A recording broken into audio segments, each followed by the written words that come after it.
ઘણી જહેમત બાદ આખરે ધારા અને આકાશ લગ્ન ગ્રંથિએ જોડાયા. કોલેજ કાળથી જ એકબીજાના ગળાડૂબ પ્રેમમાં પડેલા પ્રેમી પંખીડાને આકાશના માતા પિતાને એમના લગ્ન અંગે મનાવવા નાકે દમાવી ગયો હતો. આકાશે કંઈ કેટલાય ધમપછાડા કર્યા, કંઈ કેટલી ધમકીઓ આપી અને કંઈ કેટલી બાધા આખડીઓ રાખી ત્યારે છેક તે ધરાને પામી શક્યો હતો. આમ તો બંને એકબીજાને અનહદ ચાહતા, પણ આકાશ માટે તો જાણે ધરા એટલે એની આંખે દુનિયા જ જોયેલું. ધરા ધરા ધરા કરતાં એના હોઠ અને હૈયું બંને થાકે નહીં. અને એટલે જ તો એને ધરાને એના પ્રેમને પામવા આજ સુધી ક્યારેય મા બાપ પાસે જીદ ન કરેલી હોવા છતાંય ધરા માટે હદ બહાર જઈ જીદ કરેલી, અને અંતે એની જીદ ફળી પણ ખરા. આખરે આકાશના માતા પિતાએ હથિયાર હેઠા મૂકી દીધા અને ધરાને દિલથી સ્વીકારી લીધી. લગ્નના ત્રીજા જ દિવસે ધરા અને આકાશ પોતાના જીવનની નવી શરૂઆત કરવા, પોતાના અત્યાર સુધી જોયેલા હનીમૂનના સપના પૂરા કરવા શિમલાની વાદીઓમાં જવાની તૈયારી કરી રહ્યા હતા. બંનેના ચહેરા પર ખુશી સમાતી નહોતી. હરખઘેલો આકાશ એક મિનિટ માટે પણ ધરાને પોતાની નજર સામેથી ખસવા નહોતો દેતો. ધરાને મેળવીને જાણે એને એનો જીવ મેળવી લીધો હોય એવો વિજયભાવ એની વર્તણૂકમાં પણ જણાતો હતો. 12 વાગ્યાની અમદાવાદથી ચંદીગઢની ફ્લાઇટ હતી અને ત્યાંથી બસ દ્વારા શિમલા જવાનું પહેલેથી જ ગોઠવાયેલું હતું. બધી જ તૈયારી કરી ચૂકેલું નવપરિણીત યુગલ 10 વાગે એરપોર્ટ પહોંચવા માટે અમદાવાદના ટ્રાફિકને ધ્યાનમાં લઈને 8:30 જ ઘરેથી એરપોર્ટ તરફ જવા રવાના થઈ ગયું. બરાબર 9:45 આ બંને એરપોર્ટ પર પહોંચી ગયા. એરપોર્ટ પર પહોંચી પોતાના બોર્ડિંગ પાસ મેળવી એ લોકો બીજી જરૂરી પ્રોસિજર પતાવી પોતાના ફ્લાઇટની રાહ જોતા બેઠા. થોડી વાર પછી એક અનાઉન્સમેન્ટ થઈ કે ખરાબ વાતાવરણને કારણે અમદાવાદથી ચંદીગઢ તરફ જઈ રહેલી ફ્લાઇટ 2 કલાક મોડી છે. આ સાંભળી આકાશનો મૂડ સહેજ બગડી ગયો. ભણતરાએ એને ધીરજ રાખવા કહ્યું અને ધરાનો પડતો બોલ ઝીલતો આકાશ એક ખુરશી પર આંખો બંધ કરીને બેસી ગયો. સમય ધીમે ધીમે પસાર થઈ રહ્યો હતો અને આખરે એમની ફ્લાઇટનો સમય પણ થઈ ગયો. બંને જણા હાથમાં હાથ પરોવી ફ્લાઇટમાં પોતાની સીટ પર ગોઠવાઈ ગયા.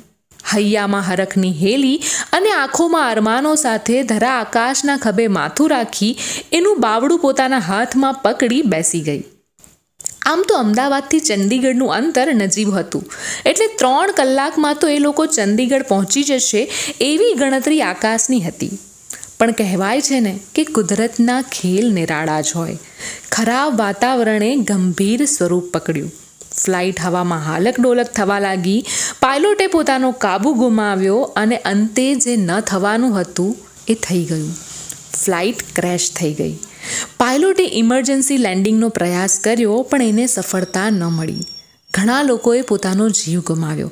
ઘણા ગંભીર રીતે ઘાયલ થયા હતા. આકાશ જેવા 4-5 જણા એવા હતા જેમને મામૂલી જખમો આવ્યા હતા. હા, તમે સાચું વિચારી રહ્યા છો. આકાશ આ ગંભીર ઘટનામાંથી હેમખેમ બચી ગયો હતો. પ્રાથમિક સારવારમાં જરૂરી પાટાપિંડી કરતી વખતે આકાશ સંપૂર્ણ રીતે ભાનમાં કહી શકાય એમ નહોતો. એના માનસ પટલ પર અકસ્માતની ગંભીર અસર થઈ હતી. ધીમે ધીમે સ્વસ્થ થવા લાગ્યો અને સ્વસ્થ થતાની સાથે જ પહેલો વિચાર આવ્યો, મારી ધરા ક્યાં? એ પોતાની આજુબાજુ આમ તેમ ફાંફા મારવા લાગ્યો. એની નજરો ધરાની શોધી રહી હતી. એના જીવથી વહાલી ધરા હેમખેમ તો હશે ને એ વિચારે એને ગાંડો કરી મૂક્યો હતો. ટીવીમાં પ્લેન ક્રેશના સમાચાર સાંભળતા જ ધરા અને આકાશના માતા પિતા ઘટના સ્થળે પહોંચવા રવાના થઈ ગયા.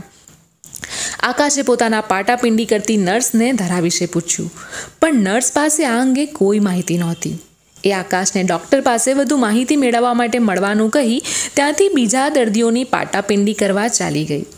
આકાશ તે જ ક્ષણે સફાળો ઊભો થઈ ડૉક્ટરને શોધવા લાગ્યો. ઘણી મહેનત બાદ એને ડૉક્ટર મળ્યા, પણ આ મુલાકાત આકાશ માટે મદદરૂપ ન નીવડી.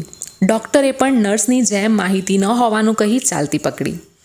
કોઈક પાસેથી એને જાણકારી મળી કે પ્લેન ક્રેશમાં ઘાયલ થયેલા બધા જ યાત્રીઓને આ જ હોસ્પિટલના અલગ અલગ વોર્ડમાં રાખવામાં આવ્યા છે. આકાશ ધરાની ચિંતામાં બેબાકડો થઈ ગયો હતો. એની ધરા ક્યાં હશે, કઈ હાલતમાં હશે એ ચિંતામાં એ અડધો થઈ ગયો હતો. અંતે કોઈની પણ મદદ ન મળતા એ જાતે જ ધરાને શોધવા આખા હોસ્પિટલમાં અધીરો બની ફરી રહ્યો હતો. આમથી તેમ બધા વોર્ડમાં પોતાની ધરાને શોધવા મથી રહ્યો હતો. દરેક દર્દીને પ્રત્યક્ષ જોઈ ખાતરી કરી રહ્યો હતો કે ક્યાંક કોઈ એની ધરા તો નથી ને. અધીરો બનેલો આકાશ ધરા વગર જાણે ગુંગળામણ અનુભવી રહ્યો હતો. લાચાર બનેલો આકાશ દર્દીઓના સગાવાલાને ધારાની મૌખિક ઓળખાણ આપી એના વિશે પૂછપરછ કરી રહ્યો હતો. સૂઝબૂઝ ગુમાવી બેઠેલા આકાશની આવી હાલત એક ઓફિસરની નજરમાં આવી અને એમણે આકાશને પોતાની પાસે બોલાવી દર્દીઓનું તૈયાર કરેલું રજિસ્ટર બતાવ્યું. રજિસ્ટર જોઈ આકાશે રાહતનો શ્વાસ લીધો. હવે એની ધારાની ભાળ મળી જશે એ આશા એને રજિસ્ટર અને પેલા ઓફિસ તરફ જોવા માંડ્યું. ઓફિસર કંઈ પૂછે એ પહેલાં જ આકાશ બોલી ઉઠ્યો, ધરા દેસાઈ નામ છે મારી પત્નીનું. એને હું શોધી રહ્યો છું. પ્લીઝ મને કહો ને એ કયા વોર્ડમાં છે? ઓફિસરે આખું રજિસ્ટર તપાસી જોયું. સદનસીબે કે કમનસીબે એમાં ક્યાંય ધરાનું નામ નહોતું.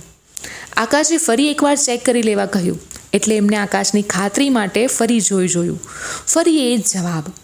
આકાશ એ જવાબ સહી ન શક્યો એટલે એને જાતે જ એકવાર જોયું પણ ખરેખર એમાં ધરાનું નામ નહોતું.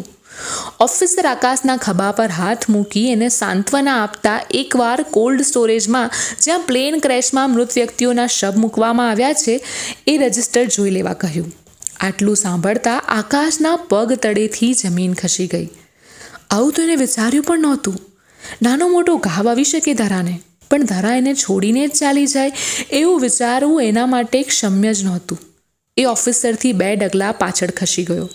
ફરી ઓફિસર એને સાંત્વના આપતા કહ્યું, બની શકે કે તમારી પત્નીનું નામ એ રજિસ્ટરમાં પણ ન હોય, કારણ હજી બચાવ કામગીરી ચાલી રહી છે. ઘણા ઘાયલો હજી હોસ્પિટલ સુધી પહોંચાડવાના બાકી છે. આકાશને થોડું ભાન આવ્યું અને એને ઓફિસરની વાત સ્વીકારી શબના નામવાળું રજિસ્ટર ચેક કરવા જણાવ્યું. ઓફિસરની આંગળીઓ નામ પર ફરતી હતી અને આકાશના ધબકારા વધી રહ્યા હતા. બધા જ નામ તપાસ્યા બાદ એમાં પણ ધરાનું નામ નહોતું. એ વાતે આકાશે રાહતનો શ્વાસ લીધો.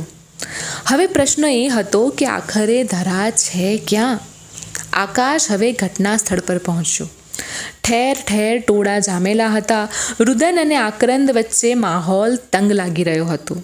ક્યાંક કોઈ મા પોતાના બચી ગયેલા છોકરાને હળવેથી ચૂમી રહી હતી, તો ક્યાંક કોઈ દીકરી એના પિતાના શબ પાસે આંસુ સારી રહી હતી. આ દ્રશ્ય આકાશને હચમચાવી મૂક્યો. દૂર એક ખૂણામાં પડેલા સફેદ કાપડ ઓઢાડેલા શબ પર આકાશની નજર પડી અને એના પગ આપોઆપ એ દિશામાં ચાલવા લાગ્યા. નજીક પહોંચતા જ એનું હૃદય જોર જોરથી ધબકવા લાગ્યું. એ સફેદ કાપડ હટાવવાની એની હિંમત ન ચાલી. અચાનક પાછળથી એક પોલીસ ઓફિસરે શબની ઓળખાણ લગતા બીજા ઓફિસરને કહ્યું, આ ધરા દેસાઈ, તાત્કાલિક એમના પરિવારને જાણ કરો. ધરા નામ સાંભળતા જ આકાશ શૂન્ય થઈ ગયો. પવનની એક લહેરખી પેલા સફેદ કાપડને ઉડાડી ગઈ અને આકાશ સમક્ષ પડી હતી ધરાની લાશ. એની ધરા જેની સાથે એને જીવવા મરવાના કોલ કરેલા, એની જિંદગીના પ્રથમ પગથિયે જ છોડીને ચાલી ગઈ હતી. જે ધરાને આટલી જીદ કરીને મેળવી હતી એને બસ આમ પડવારમાં ગુમાવી દીધી. જેની વર્ષો સુધી રાહ જોઈ એ પળને પામવામાં મેં મારી ધરાને ગુમાવી દીધી. આકાશ ત્યાં જ ફસડાઈ પડ્યો. જાણે ધરા સાથે એનું પણ પ્રાણ પંખેરું ઉડી ગયું. જાણે ધરા આકાશનો જીવ લઈને ચાલી ગઈ. આકાશ જોરથી એ ખુલ્લા આકાશ સમક્ષ જોતા ધરા ધરા ધરાની બૂમો પાડી રહ્યો હતો.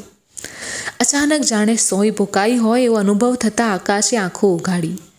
એની સામે એના અને ધરાના માતા પિતા ઊભા હતા.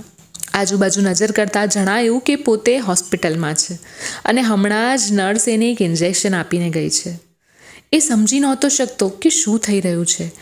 એને એના માતા પિતા તરફ નજર કરતાં કહ્યું, મમ્મી, પપ્પા, ધરા, મારી ધરા. વાક્ય પૂરું થાય એ પહેલાં જ એના મમ્મી બોલી ઉઠ્યા, હા બેટા, તારી ધરા અહીંયા જ છે. સવારથી ભૂખી તરસી તારા સાજા થવાની ભગવાનને પ્રાર્થના કરી રહી છે. મારા સાજા થવાની? આકાશ કંઈ સમજી ન શક્યો. હા, તમારા જ સાજા થવાની પ્રાર્થના કરી રહી હતી. મેં તમને ફ્લાઇટ માટે ધીરજ રાખવાનું કહ્યું ને તમે તો સૂઈ ગયા ત્યાં જ ખુરશી પર અને થોડી જ વારમાં અચાનક ઢળી પડ્યા. હું ખૂબ જ ગભરાઈ ગઈ કે આમ અચાનક તમને શું થઈ ગયું. એટલે તાત્કાલિક એરપોર્ટ સ્ટાફની મદદ લઈ તમને હોસ્પિટલ લઈ આવી.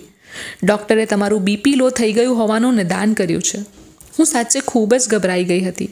ભગવાન તમને લાંબુ આયુષ્ય આપે હું એવી હંમેશા પ્રાર્થના કરતી રહીશ. આકાશ, હું તમને ખૂબ જ પ્રેમ કરું છું.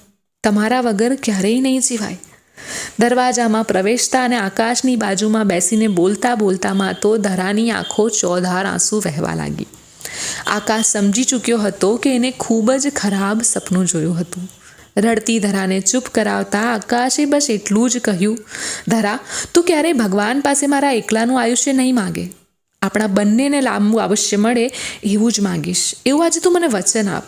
આટલું કહેતા કહેતા આકાશ ધરાને વળગી પડ્યો અને રડવા લાગ્યો. સામે જ લગાવેલા ટીવી દ્વારા સમાચાર મળ્યા કે આકાશ અને ધરા જે ફ્લાઇટથી ચંદીગઢ જવાના હતા એ ખરેખર ક્રેશ થઈ છે.